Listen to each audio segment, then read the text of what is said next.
Breath sounds. Every EMT's secret weapon. Recognizing them can be the difference between life and death. So, grab your stethoscope and listen up. Breath sounds are the audible clues the body gives us about what's happening inside the lungs. They tell us if airways are clear, obstructed, inflamed, or filled with fluid. Understanding these sounds helps us determine the best course of action. So, let's break them down one by one. First up, Rales, also known as crackles.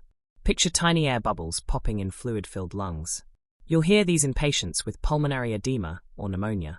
If your patient sounds like they're breathing through a soda, can suspect fluid buildup. Treatment: high-flow oxygen, CPAP if available, sit them upright, and transport quickly. Now, let's talk about a sound you can hear without a stethoscope, stridor. This high-pitched, crowing noise means upper airway obstruction. Think croup, epiglottitis, or a foreign body blocking the airway. Keep the patient calm, give oxygen, and if anaphylaxis is suspected, administer intramuscular epinephrine. If it's an obstruction, the Heimlich maneuver might save the day. Next up, Rhonchi. It's a low-pitched, rattling sound caused by mucus in the lower airway, common in pneumonia, chronic bronchitis, or aspiration. Imagine snoring, but in the lungs. Treatment: provide oxygen, suction if needed, encourage coughing, and use CPAP if allowed by protocol.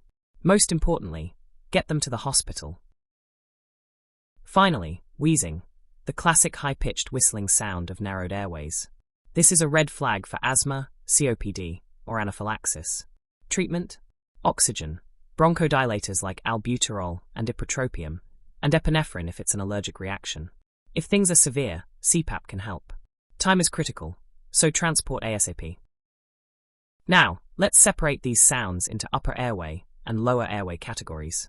Upper airway? Think stridor, something blocking or swelling the airway. Lower airway?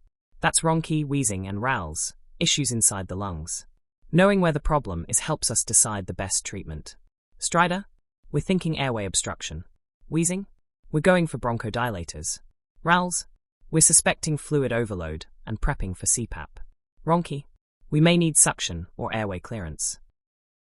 In the field, your patient might not be able to tell you what's wrong, but their lungs will. As EMTs, our job is to listen, recognize, and respond fast.